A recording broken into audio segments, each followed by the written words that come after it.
$20 million per annum.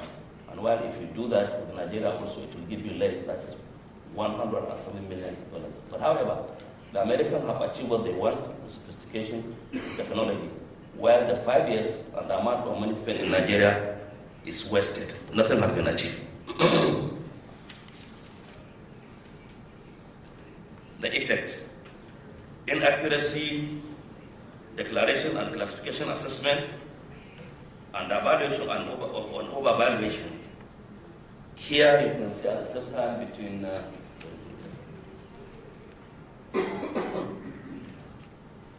yes, you can see here between 2010 to 2012, 27 queries were raised by the custom officers due to their due diligence, and a whopping amount of 27 billion was recovered, which approximately equivalent to $250 million, which left alone to have been swept into the carpet. The prevalence of trade documentation and falsification, erosion of technical capacity in customs, inadequate and effective scanner at major ports and border ports are not uncommon. Inability of contracting service providers to adhere to the processing time guideline as stipulated in the import guidelines, resulting in additional cost to the trader. Lack of capacity by the service providers to handle volume of trade at the ports. Minimal corporate social responsibility with none of the service providers engaging in activities to improve the host community. With the volume of money and amount they are making in Nigeria, I have not seen anywhere where the service providers have maybe located a pipe-borne water or a hospital, or any other corporate social responsibility. Slow implementation in capacity building program that resulted in the customs whipping amount of money to train more than 12,000 officers to achieve where we are today. The overall effect of the shortcoming has resulted in loss of so much revenue, which is accruable to the federal government, duplication of airport, which necessitates the customs to mount a checkpoint at the entry point to ensure due diligence so that no revenue is lost. And most of the concealment and prohibited items were discovered at the country of destination.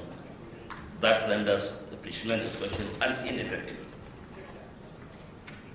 And delay in issuance of the inspection report, which led to the much burden on the consumer. A study conducted by the World Customs Organization in 2013 has shown that 21 out of 23 member administrations in West and Central Africa are still tied to service provision. The way forward. Further investment to develop the welfare and capacity of staff and infrastructure for the service for sustainability, enhance capacity building, to deploy officers to efficiently handle the core function of customs. Creation and development of an integrated risk management solution building on pre-arrival assessment report to ensure safety at the borders and increase the service of trade information portal to aid compliance and time access to information. Operational system and training to partner with all government agencies and private stakeholders to collaborate with management and trade processes in procedures. Finally, propose an investment in modern and scalable ICT technology for the deployment and connectivity of all border posts for the purpose of integrated border management. I want to leave you with a popular African saying that says, if you want to go quickly, you go alone. But if you want to go far, you go together. I thank you for listening.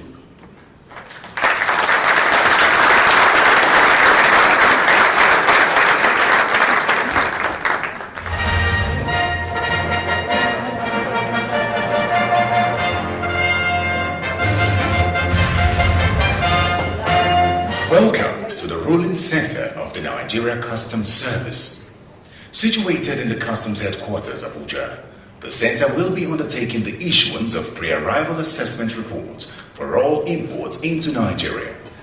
In the last 7 years, this function was among those outsourced to inspection agents appointed by Nigeria government to carry out its statutory functions. Being private sector entities, these companies were expected to bring into customs operations the use of modern ICT for faster and more efficient service. Filling the technological gap in customs operations therefore included provision of scanners and other non-intrusive technologies in designated seaports, airports, and border stations, the use of risk management to enhance customs service delivery, the provision of ICT platform to support customs aspiration as a 21st century organization. After a series of contract extensions granted inspection companies, it has become clear that the observed defaults in the provision of technological support were deliberate strategies for self-perpetuation. Nigeria Customs Service has therefore taken steps to break this cycle of dependence through massive investment in the use of technology. The new center is equipped with 120 workstations backed with a state-of-the-art communication platform. The power that will be issued here is the product of a robust risk management engine with shared intelligence with other partner government agencies. The processes are completely automated with a supporting platform for electronic submission of all clearance documents. To enhance friendly customer service, it incorporates an SMS alert system for feedbacks and a 24/7 help desk operation. To facilitate the conduct of international trade with Nigeria, Nigeria Customs Service recently launched a new portal, the Nigeria Trade Hub, to provide real-time online information about doing business in Nigeria. Within the first 5 months of its operations, the hub has attracted 25,721 hits from 161 countries. In developing countries like Nigeria, technology is only meaningful if the capacity for effective application exists. As the service builds its infrastructure for technology, it is also making huge investments in human capital by hiring young talents with ICT backgrounds to drive its future processes. One of them, Ms. Bukola Umoni, was recently named by the WCO as being on the verge of being accredited as an expert on single window. Bukola is one of 350 others recruited into the service about 2 years ago. They have been exposed to specialized training in Nigeria and abroad, a situation that did not exist under the era of inspection companies. Under the leadership of Diko Abdullahi as Controller General of Customs, the service is transforming into a modern outfit, with young officers like Bukola in its workforce. The future of technology in the customs is very promising. Indeed, the future is here.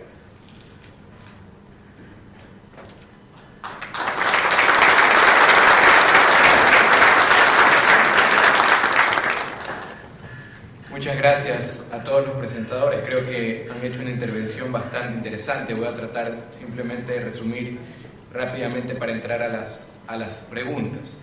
Eleanor nos habló de un tema un poco más conceptual, nos mencionó la importancia del uso de estas tecnologías para facilitar el comercio internacional, la seguridad, que es importante realizar un análisis sobre las competencias, necesidades para cada caso particular. Hay diferentes equipos, diferentes tipos de perfiles profesionales para su manejo, y hizo mucho hincapié en algo que me pareció muy interesante, que es la sostenibilidad de este equipamiento. Por otro lado, tanto Javier como Diko nos dieron una visión pragmática del uso de los equipos en sus respectivos países. Por un lado, en México, al ser un territorio amplio, tiene una gran cantidad de equipos. Sin embargo, hizo un análisis muy interesante sobre cómo estos equipos tienen que facilitar el comercio y reducir los costos para el usuario, para el operador de comercio exterior, no que esto sea un efecto contrario, es decir, que aumenten los costos de operación.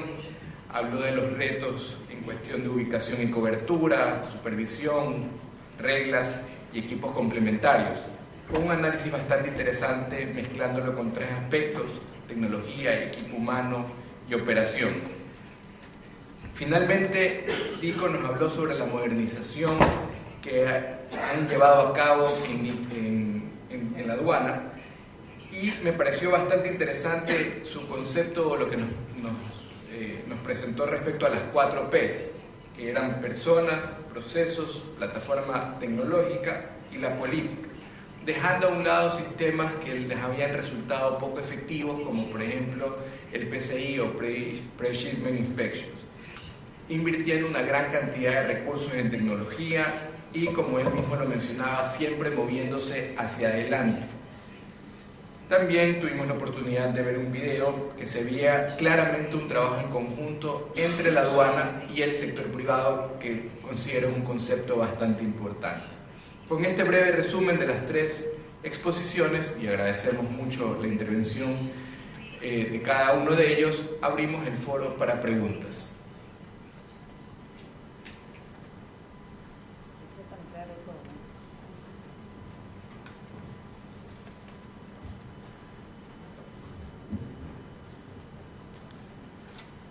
Por favor.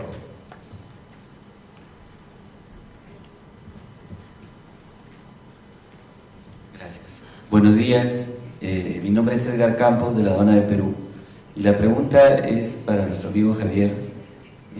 Estamos muy interesados en Perú en aplicar una tecnología como la que ustedes nos han descrito, como nos ha descrito Javier.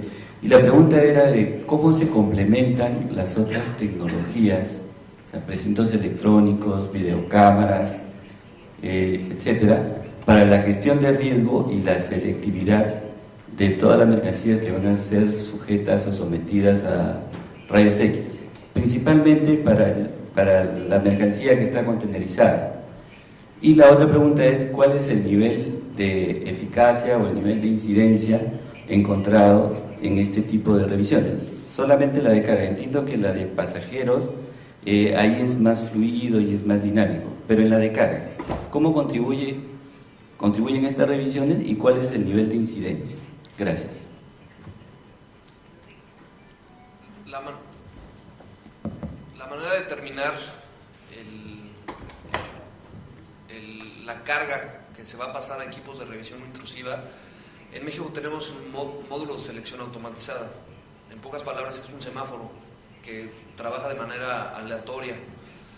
Antes de que el camión vaya a pasar por la aduana, el primer paso es el semáforo. Si sale rojo, el tráiler pasa a revisión de los equipos, y si sale verde es un desaduanamiento libre. En los puertos marítimos contamos con un análisis de riesgo previo. Es decir, como las navieras nos tienen que avisar qué es lo que traen, se toman esas 3 semanas o 2 semanas con la que se cuenta la información previo a que arribe al puerto mexicano para revisar el historial del importador. Y en base a eso se puede determinar con una mayor eficiencia qué es lo que se va a revisar y qué es lo que no. En frontera norte o en frontera sur es un poco más complicado hacer esto porque no tenemos la información previamente. Y el número exacto de incidencias no lo tengo a la mano. Sin embargo, les podría decir que a lo mejor el 70% de las incidencias que hay se detectan a través de revisión de los equipos de revisión intrusiva, y el 30-40% es en base a las entrevistas que los oficiales de comercio exterior le hacen a los choferes, a los importadores, a los agentes aduanales. Pero como les comentaba durante la presentación, es importante para la detección, sin embargo también es muy importante para la prevención. Algo que nosotros vivimos día a día es que en algún punto en específico se pone un equipo, los primeros 3-4 meses existen muchas detecciones y después las deja de haber. Esto quiere decir porque los que trasladan mercancía ilícita pues empiezan a buscar otros puntos para hacer las transferencias, y lo que nosotros vamos haciendo es ir bloqueando punto por punto para al final ya no dejarles opciones para introducir mercancías, ya sea para introducir o sacar. Muchas gracias, Javier.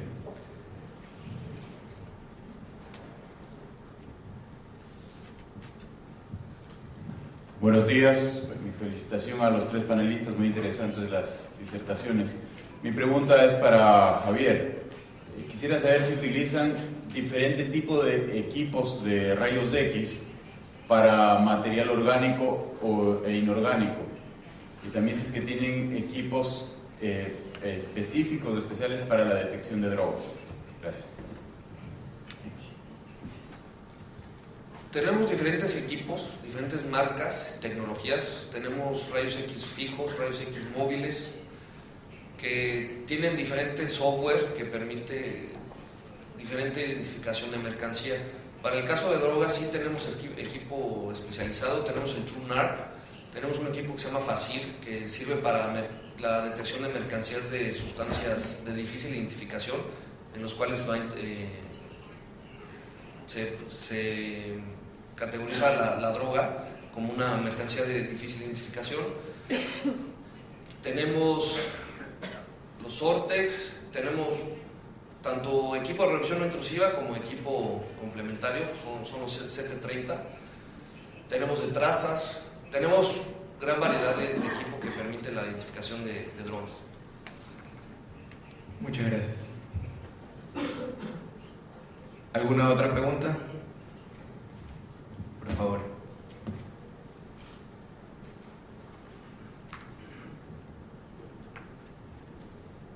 Thank you. I would have actually two interventions to make. The first one is for Mrs. Mellement, and I wanted to ask her, as you are aware that you do a lot about deploying equipment and training, but also know when the technology is becoming more sophisticated, customs make more detections, interceptions of goods which are contaminated, or the containers as such have a surface contamination. And what would then be the next steps to do?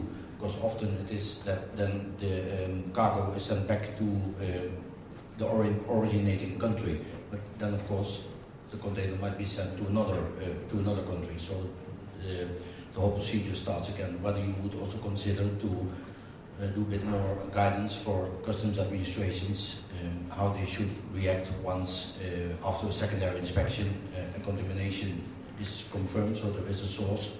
What to do then with the cargo, and mainly in the maritime setting, I would think. That's a question directly to you. Further, I would also like to ask more, also in more general, to the WCO, because we have now heard today a number of experiences from different countries. We are all facing more or less the same challenges. There might be slightly differences. It was also confirmed yesterday by the speaker we had from Hong Kong Customs. And this afternoon, when we will present our European approach in one of the breakout sessions, we might have also similar challenges. So it might be considered also to have a short debate maybe in this group whether the WCO could consider in the future to think also about to establish a detection or in a detection technology group or committee or something like that. But that's more of a general remark I would like to make towards the WCO. Thank you. Thank you. Thank you for the question. Let me repeat it to make sure I understood it correctly. I think you're raising the issue of what happens if you, particularly as maritime cargo is moving through the shipping system and you do make a detection, and for example, maybe you find a discarded source in the equipment, what is the next step, and what is the responsibility of customs organizations? I mean, that's an important and relevant question, and one that I fully don't have the answer to, but one that we've thought about a lot and had discussions about. I mean, in reality, what sometimes happens, more often than I think is optimal, is when you find goods with shipments with contaminated goods.